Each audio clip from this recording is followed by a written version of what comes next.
Parmi des millions de chasseurs dans le monde de solo leveling, seule une poignée d'entre eux a réussi à atteindre le puissant rang S. Ces chasseurs sont si forts que leur puissance est littéralement impossible à mesurer et même des pays entiers sont terrifiés par leur force. Donc, dans cette vidéo, nous allons expliquer et classer les 31 chasseurs de rang S de solo leveling. Par exemple, Kei est le chasseur de rang S le plus faible de cette série, et il fait partie de nombreux chasseurs japonais que nous avons rencontrés durant l'arc de l'île de Jeju.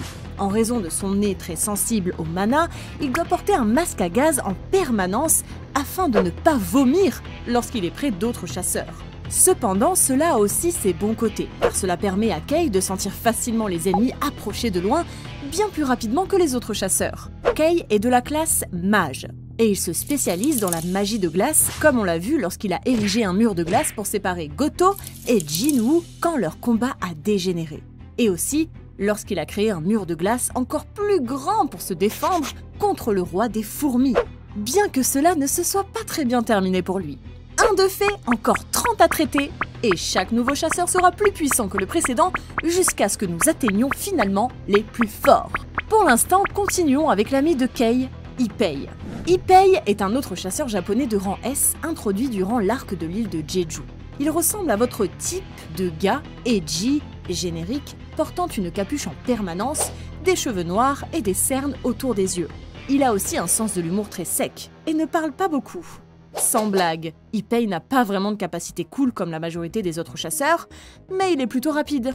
Si rapide que lorsqu'il se donne à fond, on dirait même pas qu'il court, mais qu'il vole. Sur l'île de Jeju, il s'est bien débrouillé en combattant des fourmis plus faibles, mais une fois que le roi des fourmis est apparu, lui et Kei n'ont même pas pu survivre 5 secondes.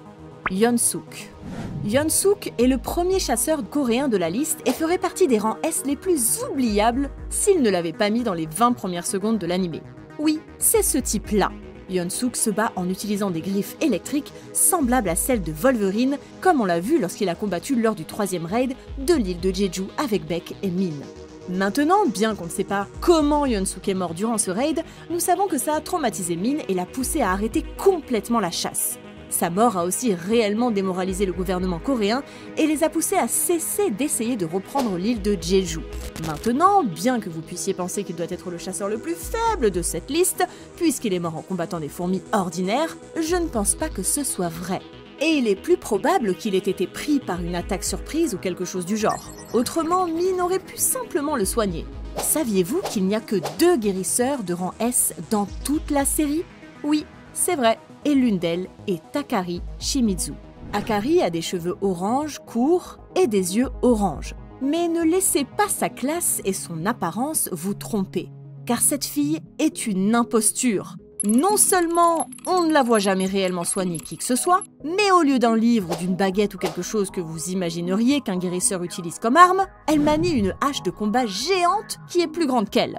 Alors qu'elle parlait à un autre chasseur durant le raid de l'île de Jeju, sa tête est soudainement tombée par terre. Elle n'a probablement même pas remarqué qu'elle avait été décapitée par le roi des fourmis, Ma Dong-gu. Bien que Ma soit le maître de l'une des 5 meilleures guildes de Corée, il fait définitivement partie des rangs S coréens les plus faibles. Si ce n'était pas évident par sa taille, sa pilosité et un visage qui ne peut s'empêcher de sourire, Ma est un chasseur de type tank. Sa force et sa résistance sont bien au-delà de celles d'un humain normal, et il peut aussi utiliser sa capacité unique, gigantification, pour doubler de taille. Ma a pu combattre à armes égales contre un bec non transformé, ce qui n'est pas à la portée de tout le monde, et a également pu arrêter les attaques de la reine des fourmis. Contrairement à certains des autres chasseurs que nous venons de mentionner, Ma n'est pas mort immédiatement face au roi des fourmis et a même pu continuer à le combattre après avoir perdu un bras. D'après cette performance, Ma peut sembler impressionnant et mériter une place plus élevée sur la liste. Mais ensuite, vous vous souvenez qu'il a aussi perdu contre le chasseur japonais Kenzo en moins d'1 minute, ce qui est un peu étrange. Mais à cause de ça, je ne peux pas le classer plus haut. Alors, qui est ce Kenzo qui a mis Ma au tapis durant leur match d'entraînement? Eh bien, c'est un autre de ces rangs S japonais qui ont participé au raid de l'île de Jeju. Et à part ça, nous ne savons rien de lui. Maintenant, la raison pour laquelle j'ai dit que c'est un peu étrange que Ma ait perdu si rapidement contre ce type, c'est parce que Kenzo a été immédiatement tué par le roi des fourmis dès que le monstre est arrivé, alors que Ma a pu tenir un peu. Cependant, une victoire est une victoire et Kenzo mérite d'être classé plus haut que Ma. Il reste encore 25 chasseurs de rang S incroyablement puissants à couvrir et les derniers vont absolument vous époustoufler. Mais vous ne croirez jamais ce qui est arrivé au prochain rang S sur la liste. Tatsumi Fujishima. Tenez-vous bien, c'était un chasseur japonais, ok? Il est allé sur l'île de Jeju pour combattre des fourmis, ok? Et il s'est fait décapiter par le roi des fourmis. Waouh! Tellement inattendu. Bon, sérieusement, Tatsumi est juste un autre chasseur qui a eu la malchance d'être ciblé par le roi des fourmis. Il était dans la même équipe que Akari et Kenzo et a survécu le plus longtemps d'entre eux, bien que pas de beaucoup, car alors qu'il a pu foncer sur le roi des fourmis, il n'a même pas eu le temps de dégainer son épée. Donc il a survécu peut-être quelques millisecondes de plus que Kenzo. Bref, la prochaine vraie chasseuse est Kanae Tawata. Enfin, nous avons une chasseuse de rang S qui a réellement survécu au raid de l'île de Jeju. Et avant que vous ne demandiez, non, elle n'a pas survécu grâce à ses compétences supérieures, elle a juste manqué le roi des fourmis. Les cheveux noirs, les yeux rouges et les ongles noirs de Kanae lui donnent l'air d'une vampire. Mais ne vous inquiétez pas, c'est juste une fille normale qui manie un katana. Bien que sa force et sa vitesse soient impressionnantes, elle a été largement surclassée par Cha lors de leur match d'entraînement. De plus, elle était également impuissante face à un seul géant de l'arc de la crise du Japon et était très agacée par son inutilité. Mais Mari Ishida est peut-être en fait la chasseuse sur laquelle nous en savons le moins. Durant le raid de l'île de Jeju, elle était dans la même équipe que Goto Ryuji, le plus fort des chasseurs japonais, donc on peut supposer qu'elle est plus forte que les autres que nous avons couverts jusqu'à présent. La seule autre chose qu'on sait à son sujet est que, comme beaucoup de ses camarades japonais, sa tête n'est pas attachée à son corps. Minoru Oshino. Minoru est un autre rare survivant du raid de l'île de Jeju. C'est un type confiant et sérieux qui était en bon terme avec tous ses camarades de guilde de rang S. Durant le match d'entraînement, il a pu esquiver les flèches tirées par Lim, un rang S coréen, et l'a ensuite vaincu en le projetant contre le mur. Durant l'arc de la crise du Japon, Minoru avec Kanae essayait désespérément d'infliger des dégâts aux géants, mais en vain. Encore 21 à traiter et les personnages vont bientôt devenir exponentiellement plus forts et vous ne croirez pas à quel point le dernier est puissant. Lim Taegyu. Lim est le maître de la guilde des démons et non seulement il est le seul type à distance de rang S, mais il est le seul type à distance de toute la série. Ah, ça doit être dur d'être seul. Lim n'est pas quelqu'un de confiant, et il espérait même que les chasseurs japonais y aillent doucement avec eux pendant le combat d'entraînement. Mais au moins, il n'est pas un lâche et fait toujours son devoir de chasseur. Autrefois, Lim était le chef de la guilde numéro 1 de Corée, et même maintenant, après le départ de nombreux meilleurs membres, sa guilde est toujours dans le top 5. Maintenant, comme on l'a déjà dit, il a perdu contre Minoru assez rapidement. Mais je ne pense pas que ce soit une bonne façon d'évaluer sa force, puisque l'on ne peut vraiment pas s'attendre à ce qu'un ranger batte un combattant dans un combat rapproché en tête-à-tête. Alors, qu'a fait Lim sur l'île de Jeju? Eh bien, il a survécu à un coup direct du roi des fourmis, ce qui est déjà mieux que tous les chasseurs japonais sur l'île. Les flèches magiques qu'il utilise au combat ont aussi pas mal de punch, comme on l'a vu lorsqu'il a facilement transpercé la reine avec. Atsushi Kumamoto. Atsushi est un autre rang S japonais, et c'est ce type qui porte un masque facial et un cache-œil. Contrairement au rang S, il n'est pas du tout confiant et est un lâche, s'attaquant d'abord aux adversaires les plus faibles. Et même alors, il essaiera de les attaquer par derrière. Durant les matchs d'entraînement, il s'est battu en 1 contre 1 contre Beck et Cha, et nous a montré qu'il est assez fort. Contre Beck, il pouvait facilement tenir le rythme en termes de vitesse, et il aurait sûrement vaincu Cha si Jinu n'était pas intervenu. Atsushi a cette étrange capacité à devenir berserk lorsqu'il est gravement blessé, et à première vue, cela améliore toutes ses capacités physiques, tout en le transformant en machine à tuer. Il était dans la même équipe que Kanae sur l'île de Jeju et est le 3e et dernier survivant japonais. Et bien qu'Atsushi soit assez fort, continuons cette liste avec le plus puissant guérisseur de rang S de la série, Min. Min est le 2e guérisseur de rang S, mais comme je l'ai déjà dit, il pourrait tout aussi bien être le seul, car Akari n'a rien montré de proche de la guérison. Min est une personne compatissante qui déteste la violence. C'est pourquoi il a arrêté d'être un chasseur et a trouvé un travail normal. Cependant, après avoir été convaincu par Beck, Min a décidé de revenir dans le jeu et d'aider les autres chasseurs coréens durant le raid de Jeju. Contrairement à Akari, Min est un guérisseur incroyable, capable de neutraliser rapidement le poison de la reine des fourmis, qui aurait sûrement tué Beck et Ma. On ne s'attend généralement pas à ce que les guérisseurs soient à l'arrière car ils ne sont pas très bons au combat, mais Min a en fait déclaré qu'il avait les capacités de combat d'au moins un chasseur de rang A, ce qui le rend encore plus impressionnant. Il est malheureusement mort en combattant le roi des fourmis, mais s'est avéré utile même dans la mort lorsque Jinwoo l'a temporairement ranimé pour soigner Cha qui était aux portes de la mort. Ce type était sérieusement sous-estimé. Choi Jong-in. Choi est un chasseur coréen de rang S qui se spécialise dans la magie du feu et est le maître de la guilde des chasseurs. C'est une personne très rusée et posée, ce qui l'a rendu si menaçant lorsque nous avons été présentés à lui pour la première fois. Choi était sans aucun doute le plus puissant chasseur de type mage de Corée. Mais il y a une chose sur laquelle il pourrait certainement travailler, ce sont les noms de ses attaques. Je veux dire, regardez ça. Lance de flamme, prison de flamme, dragon de flamme. Le gars n'est certainement pas le chasseur le plus créatif. Néanmoins, ses attaques font leur travail et peuvent réduire en cendres même les monstres les plus forts. Ses capacités physiques sont également à un niveau très élevé.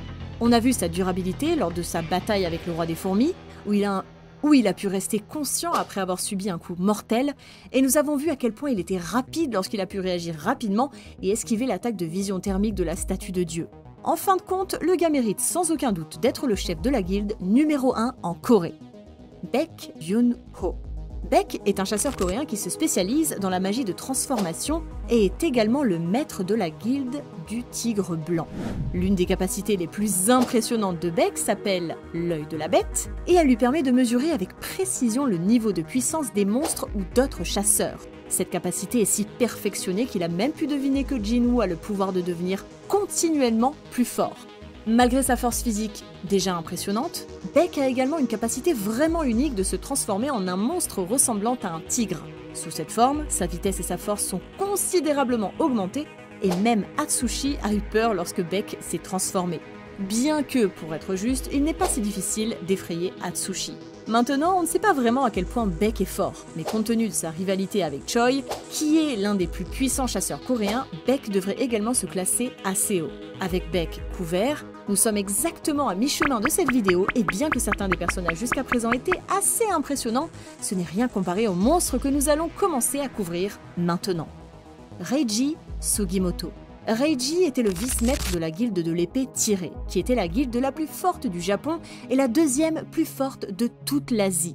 Cependant, malgré toutes ses réalisations, Reiji ne nous a jamais montré aucune de ses capacités et on ne l'a jamais vu se battre. Pendant le raid de l'île de Jeju, il était stationné sur l'un des cuirassés à l'extérieur de l'île où il n'a pas vu beaucoup d'action.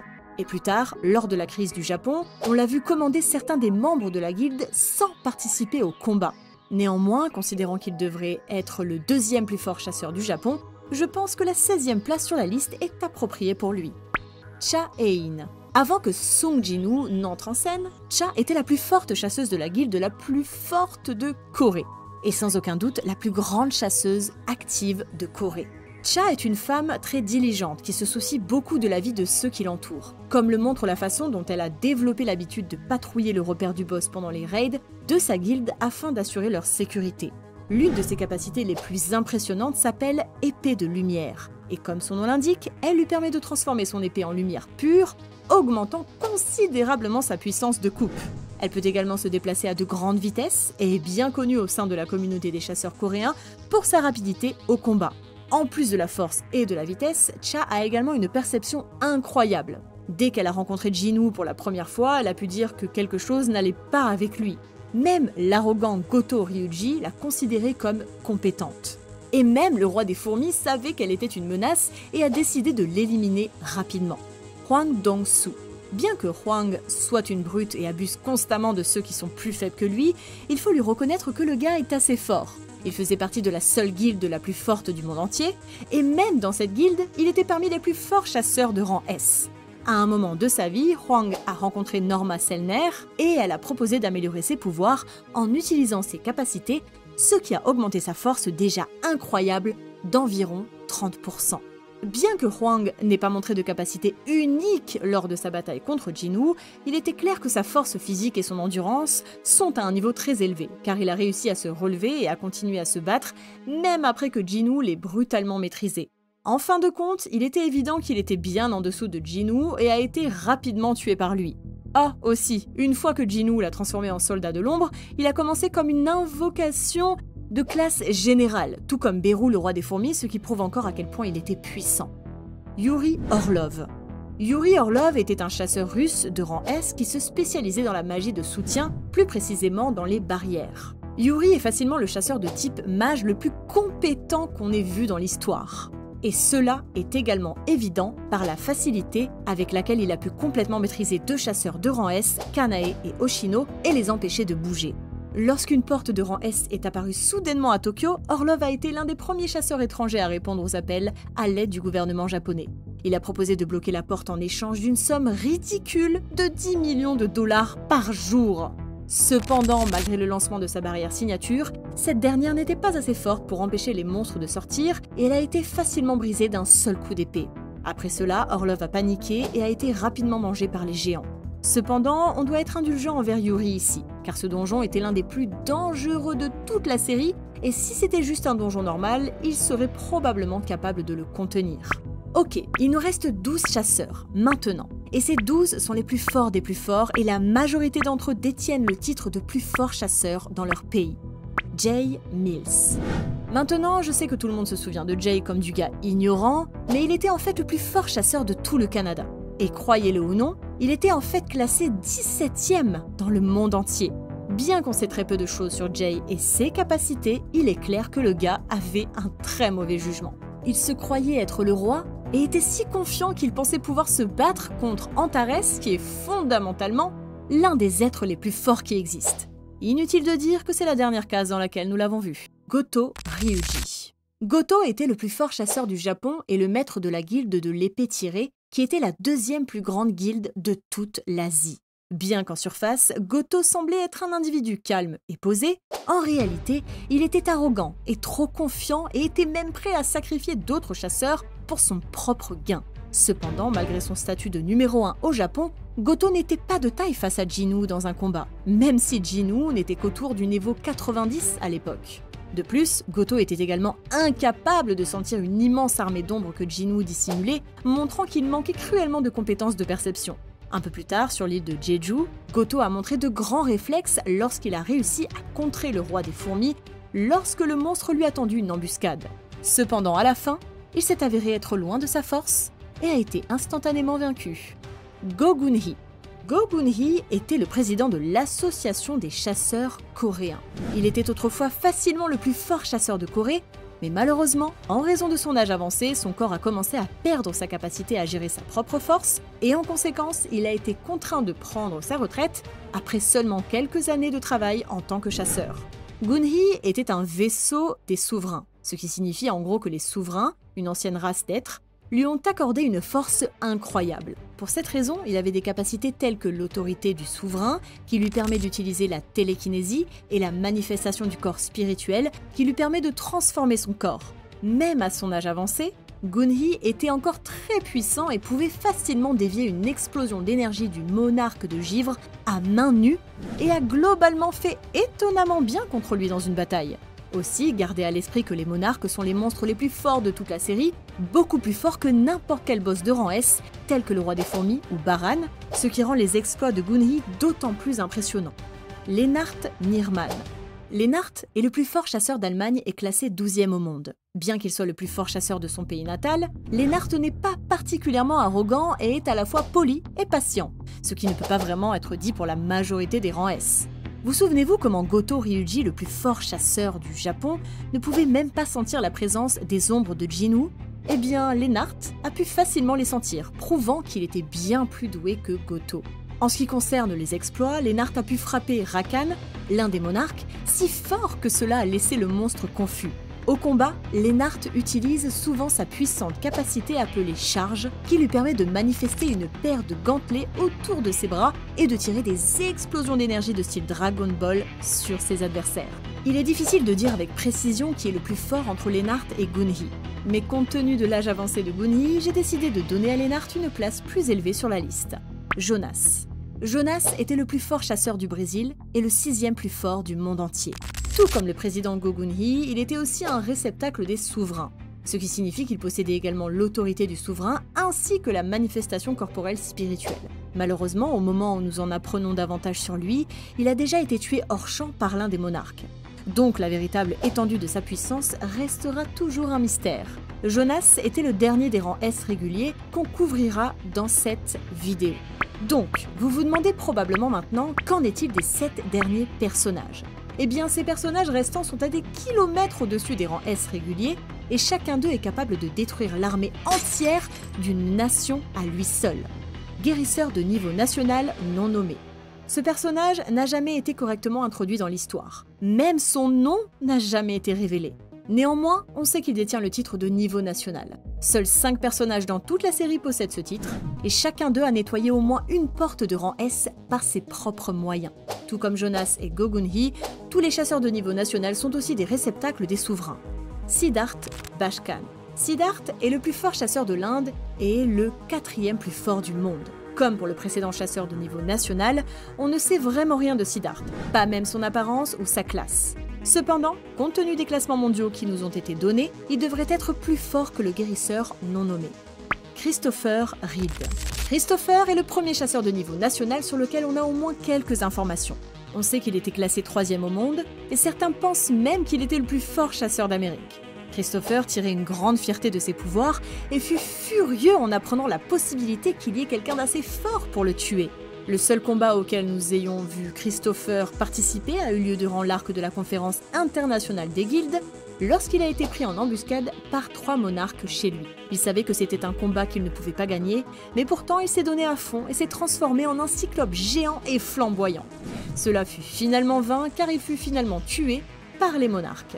Pourtant, considérant que la grande majorité des chasseurs de rang S ne pouvaient espérer rivaliser avec un seul monarque, encore moins 3 en même temps, Christopher mérite amplement son titre de niveau national. Liu Zhegang. Zhegang est le plus fort chasseur de Chine et le 2e plus fort chasseur du monde entier.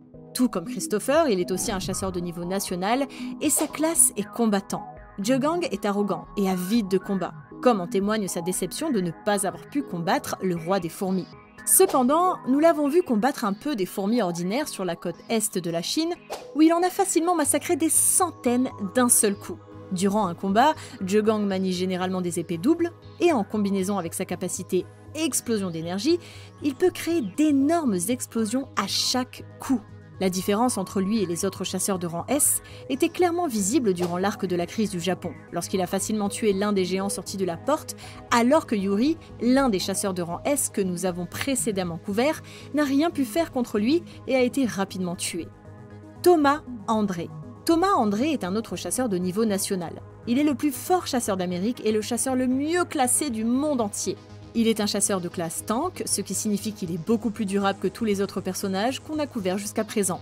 Cependant, le fait qu'il soit un tank ne signifie pas qu'il est lent, ce qu'il a prouvé dans sa bataille contre le roi des bêtes, où il a réussi à tenir bon et l'a même pris au dépourvu à quelques reprises.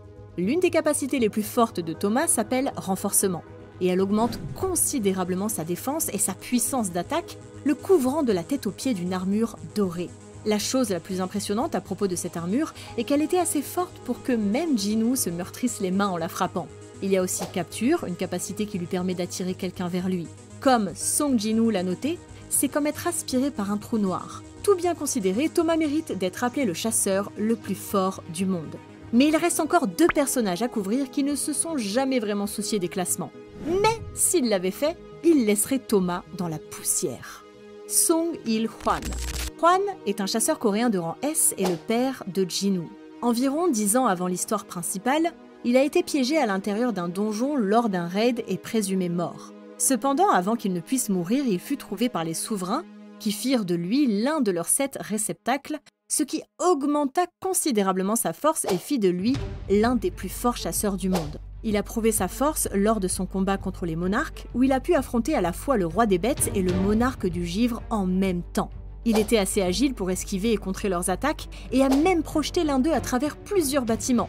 Maintenant, la chose intéressante à propos de Hwan est qu'il a reçu une mission formelle des souverains de tuer le réceptacle du monarque des ombres, alias Jinwoo, ce qui signifie que les souverains lui ont probablement donné assez de force pour le faire. Si c'est vrai, cela rendrait Hwan radicalement plus fort que tous les chasseurs précédents que nous avons couverts et la première entrée de rang S sur la liste. Song Jinwoo. À la fin de la série, Song Jin-woo est sans aucun doute le plus fort chasseur de rang S ayant jamais existé. Il est capable de nettoyer des donjons de rang S complètement seul et a également combattu et vaincu certains des monarques qui sont les monstres les plus puissants de la série. Il est si ridiculement surpuissant que le reste des chasseurs ne peut rien faire sans lui et doit toujours attendre que Jin-woo gère la situation. En plus de ses statistiques physiques inégalées, Jin-woo possède également un tas de capacités cool comme la manipulation de la mémoire, l'hypnose, un inventaire illimité. Sérieux, ce type peut même parler avec les monstres. Mais de loin, sa capacité la plus forte doit être l'extraction de l'ombre, qui lui permet d'extraire les ombres des monstres qu'il a tués et de les contrôler. Tout au long de la série, Jin-woo a créé une armée d'ombres massive qui l'a aidé dans ses combats. Et gardez à l'esprit qu'un tas de ces ombres sont plus fortes que les chasseurs de rang S moyens. Song Jin-woo mérite vraiment un tout nouveau palier rien que pour lui. Mais il y a encore tant de choses sur les capacités de Jin-woo que vous ne connaissez pas, et certaines sont choquantes. Si vous voulez tout savoir sur lui, vous pouvez cliquer sur cette vidéo ensuite, où on a expliqué toutes les formes de Song Jin-woo dans Solo Leveling.